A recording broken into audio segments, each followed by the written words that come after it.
denizden uç atış. Şöyle ben arkadaşı tanımlayayım. Buyur. Gentalı iyo waxyaabo kala duwan oo lagu soo bandhigay meesha. Ondan sonra diğer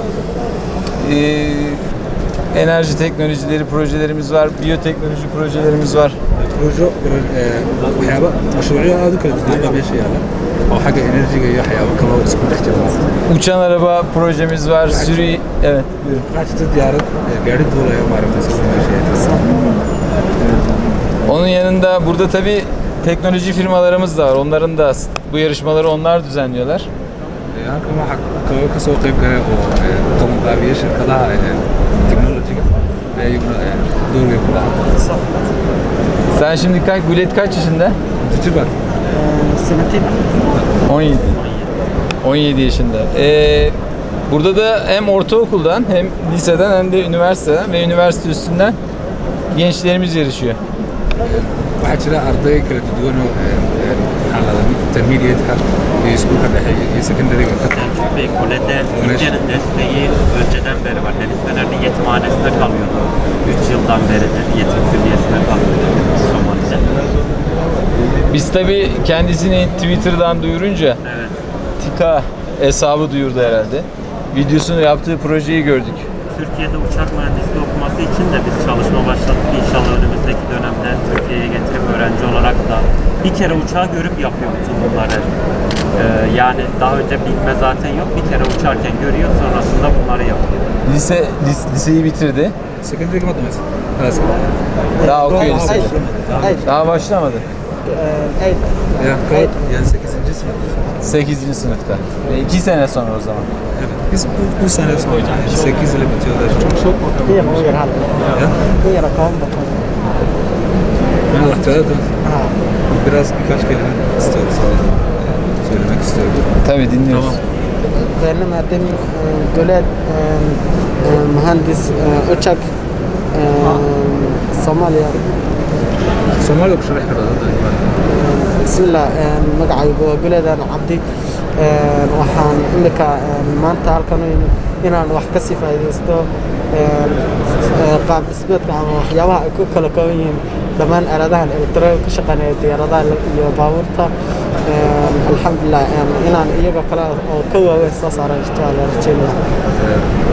Burada gelmekten ve buraya Somali'den geldiği için çok memnun. Siz de ve Dışişleri Bakanı ve bu projeyi düzenleyen herkese çok teşekkür ediyorum. Türkiye ve Türkiye halkına çok teşekkür ediyorum. Bu programı düzenleyen, bizi buraya getiren herkese teşekkür ediyorum, dua ediyorum. İnşallah Allah devamını getirsin. Gulet kardeşimiz de iyi bir mühendis olur. Geleceğin Somali'nin insan hava araçlarını, hava araçlarını yapar. Ben de ufak yaşta böyle maketler yapıyordum. Ufacık yaşta ahşaptan, farklı malzemelerden. Tabii biraz daha ülkemiz Allah'a şükür şartları çok daha iyi durumda. Burada da çok daha yokluk içinde yapabilmesi genç kardeşimizin beni de etkiledi açıkçası. Zaten sosyal medyada da bayağı yayılmış video. Hemen etiketleyip işte Baykar'a ziyaret etse, Türkiye'nin projelerini görse şeklinde TİKA'dan zannedersem bir çağrıda oldu. Biz de Teknofest devam ediyor diye çok daha renkli bir etkinlik olarak açıkçası Teknofest'e davet etmek istedik. O anlamda açıkçası kendisinin de burada görüştüm. Memnun oldum. Baykar'a da bekliyoruz inşallah. Burada diğer ülkemizin hava araçlarını yapan firmalarımız da var. TUSAŞ var. Uçuş simülatörleri yapan Havelsan var. Onları da ziyaret edecek uçuş simülatörleri var. Ben de bir anlamda 17 yaşındaymış kardeşimiz. Biraz o yaşlarımı hatırladım diyebilirim. Burada da şimdi hemen yanımızda Endonezya Büyükelçimiz. Endonezya'dan. Yine Somali'den kendi uçaklarını yapmaya çalışan Gulet kardeşimiz ve annesi aramızda. Sonra burada Hakkari'den, Türkiye'den kendi hava aracını yapan genç kardeşimiz. Bunun yanında tabii ki Dışişleri Bakanlığımızdan aracı olan genç kardeşimizin buraya gelmesine aracı olan hanımefendi ve Sanayi ve Teknoloji Bakanımız var. İşte aslında Teknofest'in tam da bir oluşturmak istediği kare diyebilirim bu kareye. Teknofest in Istanbul, I'm sure that it's going to be the best venue for all of us, for the Turkish side to develop its technology. Türkiye tabii ilk geldiğimden beri, ilk gördüğümden beri Türkiye'nin teknolojisini geliştirmesi için çok önemli bir platform olduğunu And this is a good, and this is a good platform and a showcase for Turkey on their commitment to develop their technology. So it will make Turkey and other Muslim countries in the world to develop together their technology. Ben İslam ülkeleri arasında Türkiye'nin Teknofest'i çok daha öteye gideceğini görmüştüm.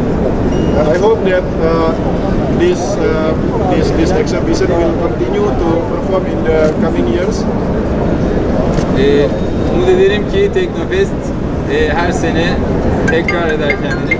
And inshallah it will be the venue for all of us to work together to cooperate to develop our technology. Ve inşallah tüm İslam ülkelerimiz için hem işbirliği, teknoloji alanında işbirliği yapma olanağı ve ortak bir platform olarak devam eder. Kesinlikle 4 kilometre de menzili var. Çanta ise şöyle, istihbarat çantası bize gizli servis tarafından bunun kendim tasarladım. 1.5 var, bir de dokunmatik hem tuşlu, bir de kamera eklemişim, bunu ilerleteceğim. İstihbarat çantası ise şurada, şebeke kesici, Wi-Fi engelleyici, bineceğimiz görevli alıyor. Bunu 18 kilometre uzaklıkta mesafede bile kontrol edebiliyoruz. Öyle bir özelliği var. Size şimdi göstereyim. Yani cep telefonunu indir. Şöyle bir projem var. Allah'ın izniyle seneye milli savunma silahı yapmaya düşünüyorum. Öyle katılacağım festivale. Hepinize şimdiden hayırlı uğurlu olsun. Teşekkür ederim.